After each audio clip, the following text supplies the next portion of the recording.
kan ek nou net met hierdie ding aangaan. Julle, my dominee by die huis, sy is ook 'n wyfie dominee, sy het altyd gesê die dag wanneer sy die tegnologie in die kerk 100% onder beheer het, is die dag wat sy weet sy moet aftree. En ek verstaan nou wat Letty altyd gesê het, ook met dit, want tegnologie gaan altyd die wonderlikste ding wees, maar ook die wonderlikste uitdaging wees vir ons klompie, so eintlik oral, né? Vriende, op universiteit het ons nou die grondtale van Grieks en Hebreëus, of Hebreëus en Grieks eintlik gehad. Hebreëus wat die taal is waarin die Ou Testament oorspronklik geskryf is, en Grieks wat die taal is waarin die Nuwe Testament oorspronklik geskryf is. Ja, ek het 2 keer al 2 van hulle gedop ook, so ek het deeglik seker gemaak, ek weet wat daar aangaan. Ek is nie 'n kenner nie, asseblief moet my nie aanhaal of probeer gebruik vir enige van dit nie. Maar iets wat vir my regtig waar uitgestaan het, is Matteus 5, die bergrede, wat ons teks vir vanaand gaan wees, as enigiemand so lank wil begin opsoek ook, waaruit ons gaan lees. Ons klomp studente is mos nou maar 'n snaakse ding, het baie vinnig agtergekom as jy die 1933 of 1953 Bybel het, dan het jy nogals 'n redelike goeie direkte vertaling uit die Grieks en die Hebreëus uit. So, ons het hom baie graag gebruik, en ek wil vanaand nou lees uit my 1933 Bybeltjie uit. Julle gaan my nou moet verskoon, want hierdie is baie klein geskryf. Dis my ouma se doe Bybel hierdie. So baie spesiaal, maar ek sukkel baie om te lees, veral as mense nou onder druk hier voor staan. Maar ons weet, ek wil 'n klein bietjie net agtergrond gee voordat ons nou begin lees. Ons weet dat die saligsprekinge, Jesus se heel eerste preek wat hy gepreek het, daar's ons verskillende vertalings vir dit, maar is geseënd is die, gelukkig is die, en dan sit nou 'n lysie van dinge. Die Griekse woord vir daai geseënd of gelukkig of salig is makairos. En later gaan ek nou 'n klein bietjie uitbrei ook op die woord, want ons het nie lekker in Afrikaans 'n een woord wat die hele konsep wat makairos in die Grieks probeer oorbring, wat dit vir ons in Afrikaans oorbring nie. Maar die Nederlandse vertalings en hoe ons op universiteit ook geleer het om dit te vertaal, was met die woord welgeluksalig. So verskoon my as ek nou vanaand 'n bietjie inlegkunde pleeg, maar ek doen dit daarom met my Griekse professor se leiding ook om dit so te lees. Ek gaan dan vanaand vir ons lees Matteus 5 vers 1 tot 12, en ek gaan in plaas van die woord salig wat hierso staan, gaan ek dan die woord welgeluksalig gebruik, maar hy is geoukei ook daarin. En toe het hy die skare sien, het hy op die berg geklim, en nadat hy gaan sit het hy sy disippels na hom gekom. En hy het sy mond geopen en hulle geleer en gesê, salig is die wat arm van gees is, want aan hulle behoort die koninkryk van die hemele. Salig is die wat treur, want hulle sal vertroos word. Salig is die sagmoediges, want hulle sal die aarde beerwe. Welgeluksalig is die wat honger en dors na geregtigheid, want hulle sal versadig word. Welgeluksalig is die barmhartiges, want aan hulle sal barmhartigheid bewys word. Welgeluksalig is die wat rein van hart is, want hulle sal God sien. Welgeluksalig is die vredemakers, want hulle sal kinders van God genoem word. Welgeluksalig is die wat vervolg word ter wille van die geregtigheid, want aan hulle behoort die koninkryk van die hemele. Welgeluksalig is julle wanneer die mense julle beledig en vervolg en valslik allerhande kwaad teen julle spreek om my ontwil. Verbly en verheug julle dan omdat julle loon is in die hemele, want so het hulle die profete vervolg wat voor julle gewees het. Nou soos ek genoem het, ons het nie lekker een woord om hierdie makairos, welgeluksalig, salig, gelukkig, lekker te kan vertaal nie. En die woord beteken ook nie bloot 'n gevoel van gelukkigheid nie. Die vertalings wat dit vertaal met gelukkig is, die gaan nie net oor 'n happy gevoel nie. Welgeluksalig probeer, en ek gaan dit in kort probeer vir ons vasvang, probeer vir ons sê daarvan dat dis iemand wat deur God geseën is. Iemand wat 'n gunstige posisie voor God het. Iemand wat die ware goeie lewe ontvang. Iemand wat innerlike vrede van God af het.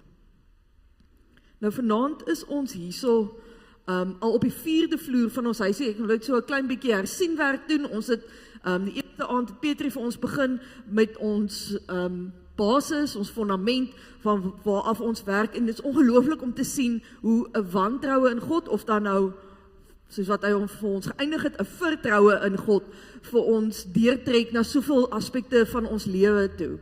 Maandag aand het ons gepraat oor hoe ons dan baie keer na mense toe draai, en nie sê ek het jou nodig omdat dit 'n mooi afhanklikheidsbelijdenis is nie, maar omdat ons mense wil gebruik, en hoe ons dan as ons vertroue in God plaas, kan beweeg na ek gee vir jou, omdat ons weet God gee vir ons genoeg.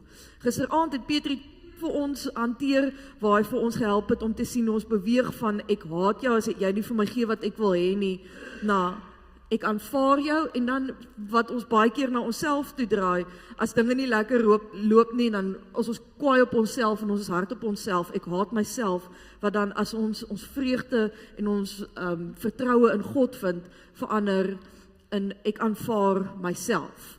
En vanaand gaan ons dan nou praat oor wanneer ons nie vir God vertrou nie, hoe ons dan hierdie veg om oorlewing het. Ek sal oorleef. En môre aand is vloer 5 is hy's nog 'n verrassing, so julle moet môre aand kom luister hoe Petrie om vir ons wil gaan afrond. Nou, ons is nou vanaand hier op hierdie 4de vloer van hierdie huis wat ons die heel week al gebou het. En hier op die 4de vloer van hierdie huis het die Here vir my lekker kom sit maak. Want ek glo dit is vir 'n klomp van ons ook, ek weet baie in my lewe, is dit 'n onderwerp wat sommer die Engelse sê so mooi close to home iets. Soos enige een van ons het ek ook al my porsie identiteitskrisisse in hierdie lewe ervaar. En baie keer is ons 'n tipe identiteitskrisis, dit kan nou soos 'n groot ding wees, of dit kan kleiner goeters wees, maar as ons 'n tipe identiteitskrisis ervaar, kom dit vanuit 'n stuk verandering wat in ons lewens plaasvind. Jy trou dalk en jou van verander, en skielik weet jy as girl nou nie regtig meer, nou klink ek anderste. Jy beweeg van skolier na werkende jong mens, of na student toe. Selfs die laerskoolkinders wat oorgaan hoërskool toe, daar is ons baie keer, is sukkel ook. Ek weet 'n groot een in die fase van my lewe waar ek nou is jy beweeg van wie jy is, jou naam, na mamma of pappa toe, kry daai nuwe titel ook by. Of jy tree af. Ek het al baie keer gesien in my eie gesin by my pa, hoe mense sukkel met jou identiteit, wie is ek en wat kan ek nou beteken? Ek kan dan bietjie deur hierdie krisis oor wat is ek nou werd vir die wêreld, as ek nou nie meer kan werk nie. Dan is daar ander goed in hierdie lewe, wat ons bring by hierdie punt van ek sal oorleef ook. As mense met woorde en dade vir ons laat verstaan uit hulle oogpunt, is jy nie goed genoeg nie. Jy maak nie die kat nie. En Petrie het gisterand gepraat van die 2 reaksies wat ons as mense vanuit die ego baie keer dan het. Die een is ek gaan sit in 'n hoopie en ek kry myself baie jammer, want ek is nou nie goed genoeg nie en ek is 'n slak en ek weet nie wat ons alles vir onsself wil toedien dan nie. Of hierdie verskriklike dryf van ek gaan julle wys. Ek gaan oorleef. I will survive. Vriende, ek wil nou al reeds om verskoning vra. Ek gaan vanaand redelik baie getuig uit my eie lewe uit. Hoe die Here vir my, weer eens, hierdie is nie 'n ding wat ek bereik het al nie. Ek het oomblikke gehad van waar ek na die positiewe kant wat ons nou by gaan stil staan, kon beweeg het. Maar hierdie dryf van ek sal oorleef is 'n groot tema in my lewe al gewees, en ek hoop regtig waar dit ons kan met mekaar gesels oor ons ervarings van dit in ons lewens. Maar hierdie ek sal oorleef, ek gaan vir julle wys, bring ons dadelik terug na die basis toe, waar ons dan nie vir God vertrou nie. Dan kom ons by, ek gaan vir julle wys uit. Sien julle hoe hierdie ding net absoluut deurspoel? Die oomblik as ons vertroue in God, as ons glo God is goed, dan gaan jou identiteit nie noodwendig so wankelrig wees, soos wat myne ook al was in hierdie lewe, en seker ook steeds is nie. Ek dink dis tog belangrik om op hierdie punt ook te sê, soos wat Petrie gisterand gesê het, daar's niks fout daarmee om jouself te wil verbeter nie. Die probleem is egter wanneer selfverbetering die dryf raak. Hierdie ek sal vir julle wys, al ons energie, fokus oorneem, dat dit ons enigste doelwit op hierdie aarde word. Dit neem my fokus dan nou so oor, dat ek my roeping in totaliteit mis. En nou is roeping ook nog as 'n snaakse ding, want ons as dominees, Petrie, ek glo jy dit ook al 'n hele klompie kere ervaar, kry gereeld die vraag, nou hoe het jy besluit om 'n dominee te word, of hoe is jy geroep om 'n dominee te word? En ek kan jou nie sê dat my beste vriendin wat 'n klompie biltongwinkels het, ook die vraag kry van hoe is jy geroep om biltong te verkoop nie. Beteken dit dan nou dat roeping net gereserveer is vir mense wat 'n ampt beklee? Absoluut glad nie. Elkeen van ons wat hierso sit, is geroepe mense van die Here. Ons elkeen het 'n roeping van God af. En dis dalk ook nie net een ding in hierdie leeftyd nie, dis 'n klomp goeters in hierdie leeftyd.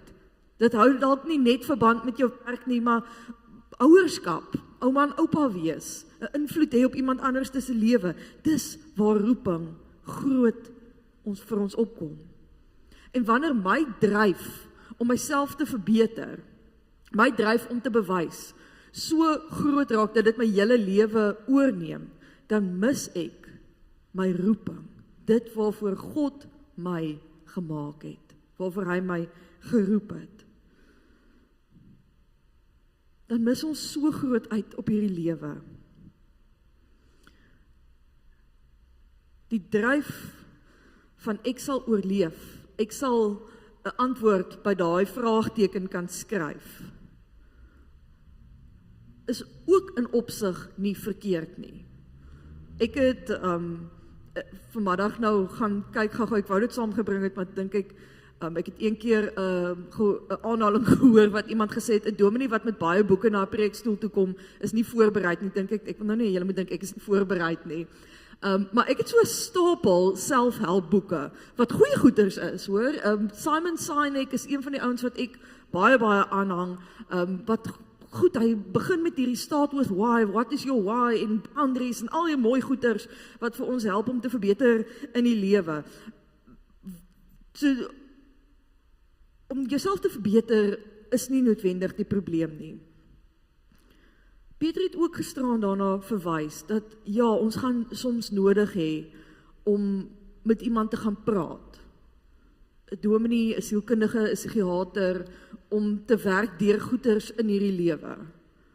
En dit is vir my baie interessant, hier is vir my die waarde daarin, Petrie, om vanuit verskillende perspektiewe te preek, want ek sal nooit noodwendig eers gedink het aan iemand wat in die weermag was nie. En dit is jou verwysingspunt.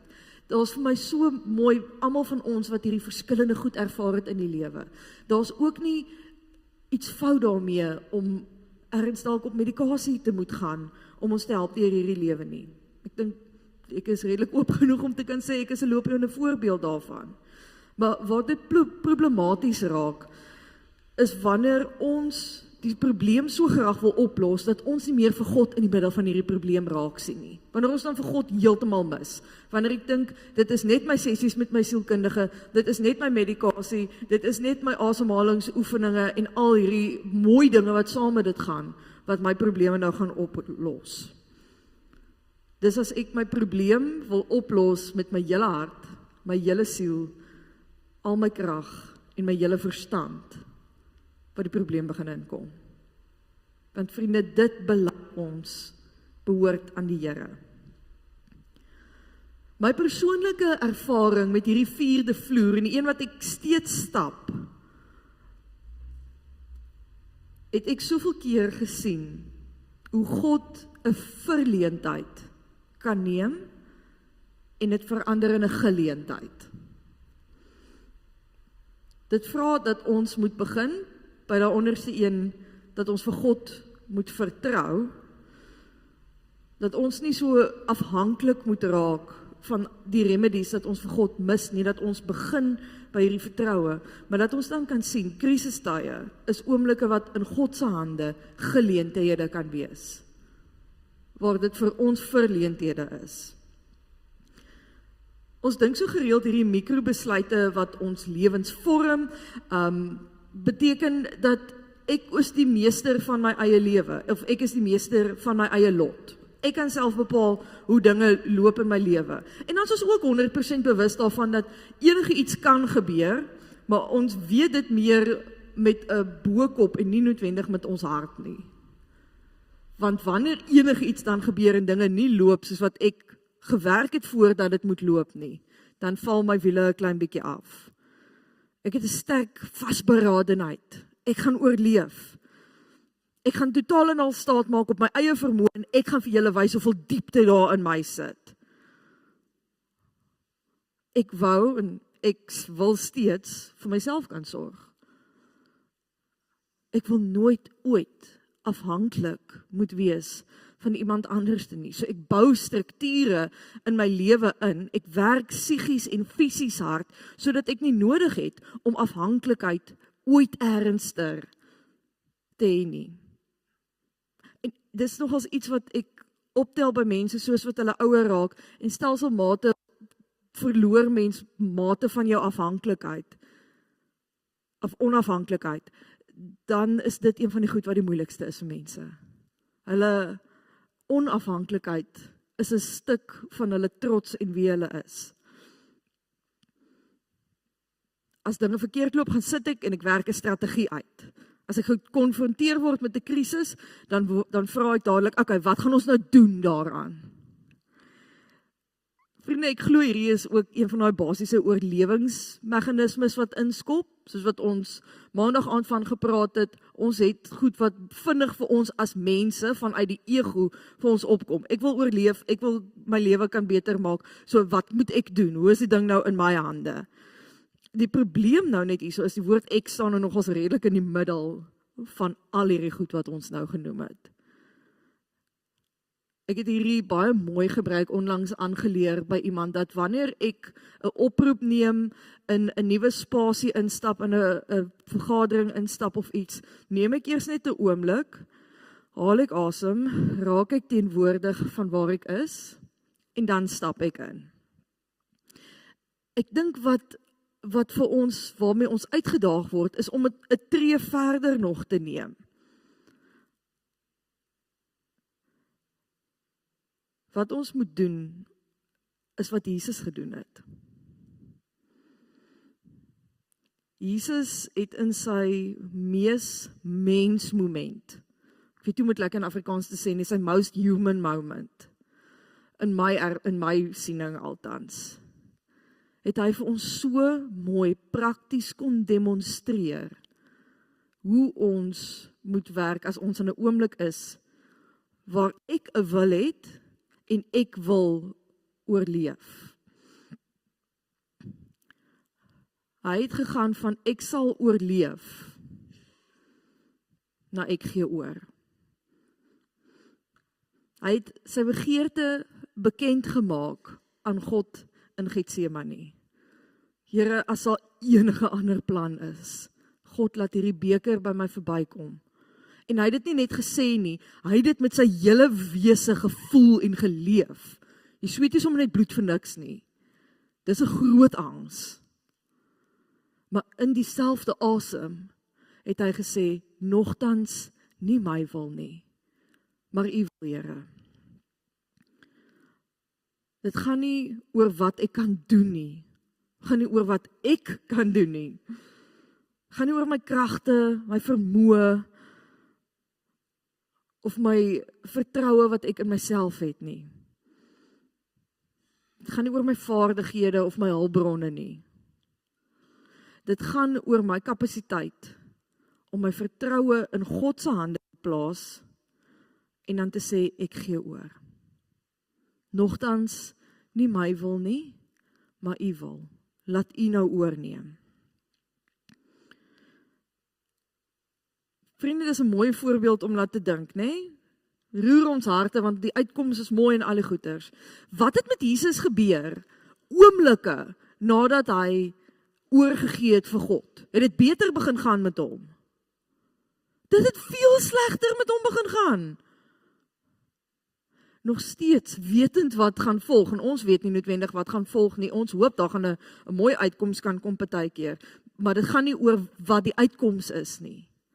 Dit gaan oor die oorgawe aan God, nog steeds wetend wat gaan gebeur.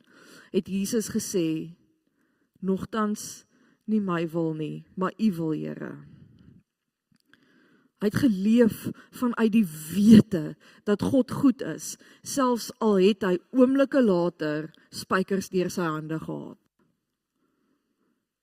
Vriende, ek dink dit is vir ons die perfekte voorbeeld van wat hierdie huis vir ons wil kom probeer leer.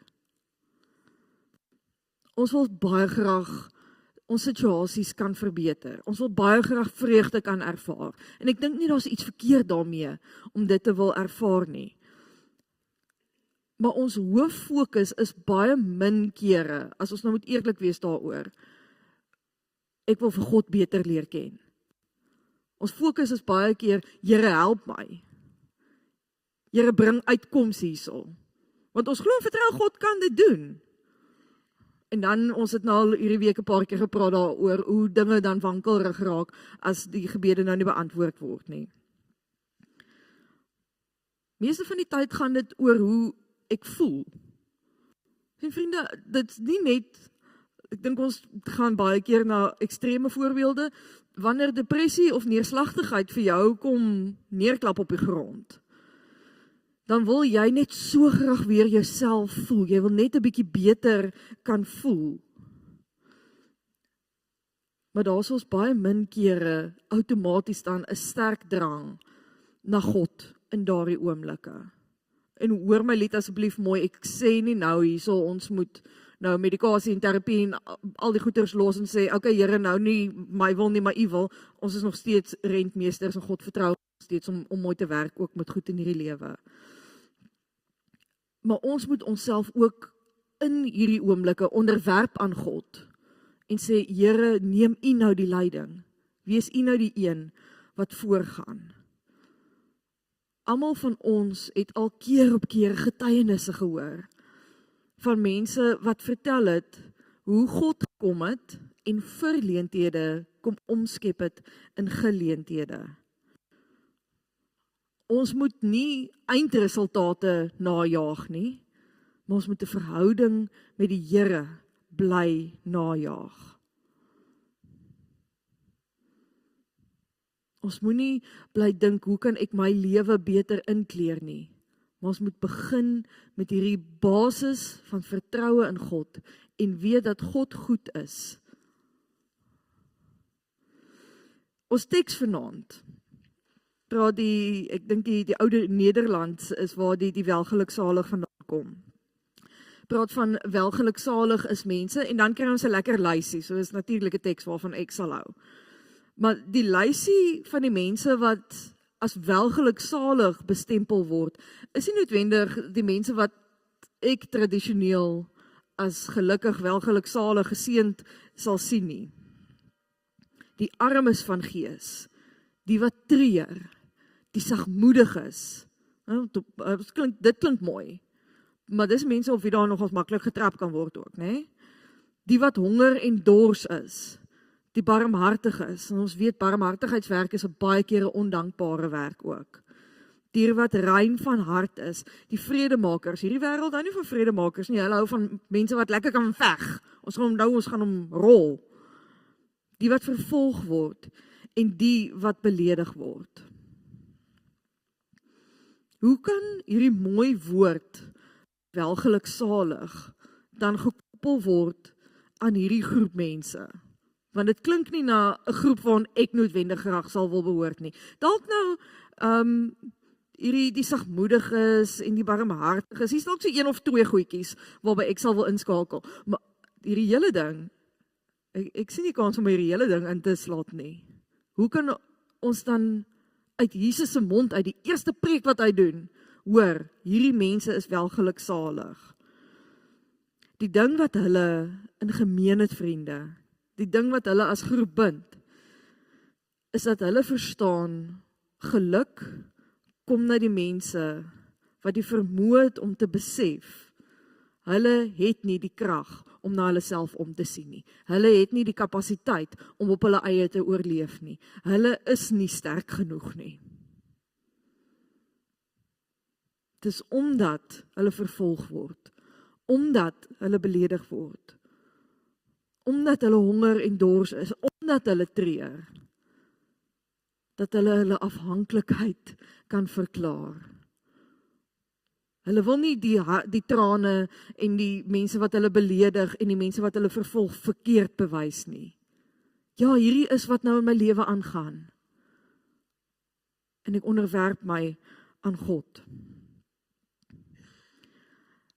Toe ek gesit en voorberei het vir hierdie preek, ek weet nie of ander mense se koppe ook so werk nie. Baie keer dan kom daar nou net liedjies by my op. Deur die dag is my brein gereeld besig om vir my 'n playlist te speel. En terwyl ek met hierdie stuk gesit en werk het, het die mooi lied van Koos Du Plessis by my die hele tyd bly opkom. Nou met hierdie onderwerp in gedagte, wil ek graag vanaand vir julle die lirieke lees, want ek dink hy het dalk iets hiervan gesnap. Dalk ook gesukkel soos ons om dit reg te kry, en wou dit op 'n manier verwoord het. So ek wil vir julle nooi, as jy graag jou oë wil toemaak, ek gaan net die lirieke vir ons lees, en dan verder beweeg. Laat my nooit die grond verlaat nie. Laat my in u skadu bly. Gee dat elke aardse vreugde en vrees eintlik nietig word vir my. Elke afdraaipaadjie ken ek. Elke keer het ek verdwaal. Elke keer het u my iewers kom haal. Maak dit hier die laaste maal. Elke dag is 'n gedagte. Elke kamer net gehuur. Elke aardse droom van rykdom en roem, net 'n skadu teen die muur. Wat ek is net genade. Wat ek het, is net geleen. Eintlik smag ek na u waters van rus. En dan onderwerp hy homself, lei my Heer vanaand daarheen. Vriende, hierdie belydenis, want dit is hoe ek dit ervaar het op hierdie oomblik, is gegrond in 'n oorgawe aan God. Is gegrond in 'n konkrete wete daarin, dat ek nie beter weet nie.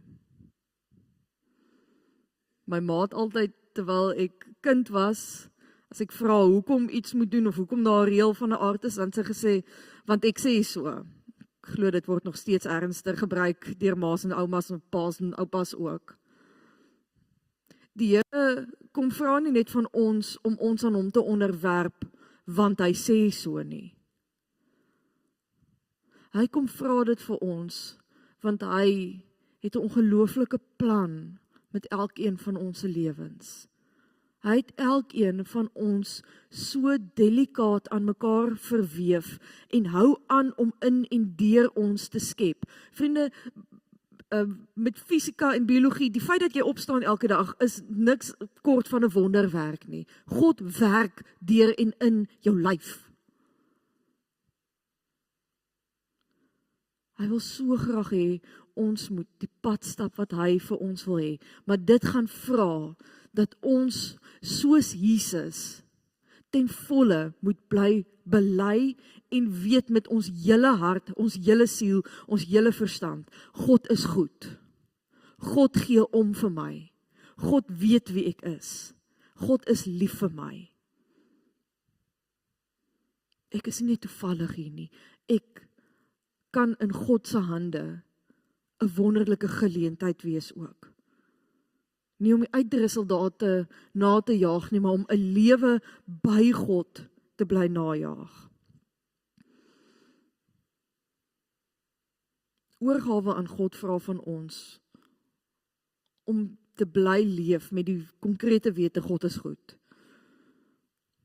Te weet hy gaan aan ons bly voorsien wat ek nodig het.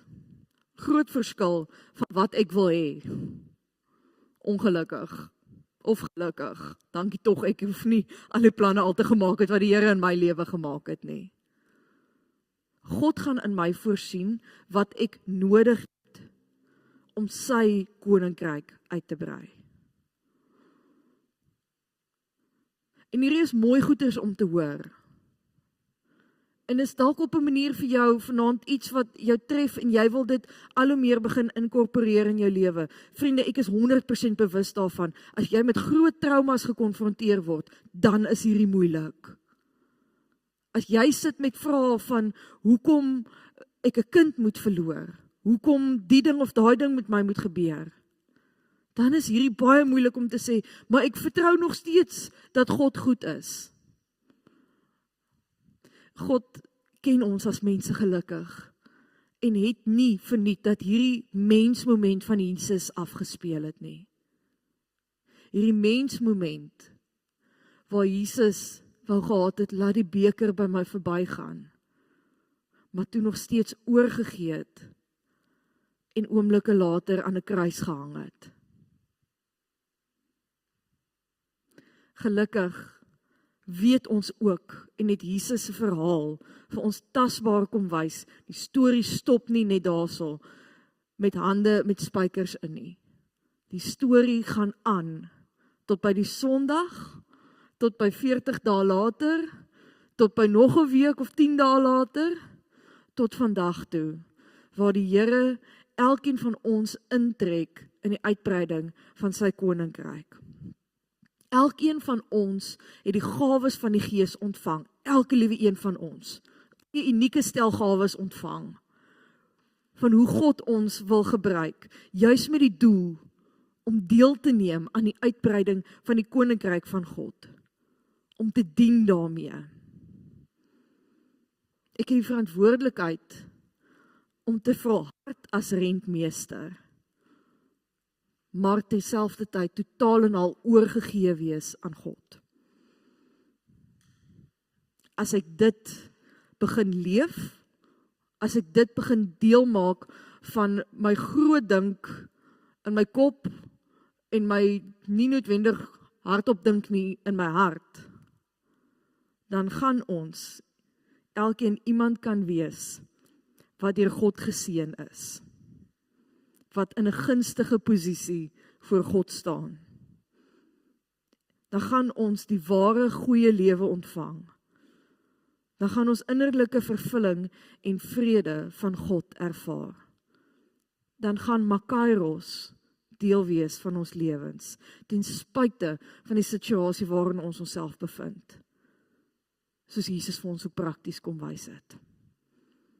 Amen. Vriende, ek wil nou 'n oomblik van gebed gee, waar elkeen van julle na die Here toe kan kom. En dalk op 'n manier wil jy vanaand weer 'n keer jouself hercommit aan God. Sê, Here, ek wil met hierdie oorgawe leef, my help my, skop my dalk net in 'n rigting om so onder U te lewe. Of Here, wys my hoe lyk die pad wat U wil hê ek moet stap. Ons mag ons begeertes kom bekend maak aan God, maar dieselfde asem bly sê, nie my wil nie, maar U wil, Here. Kom ons neem 'n oomblik vir stil gebed.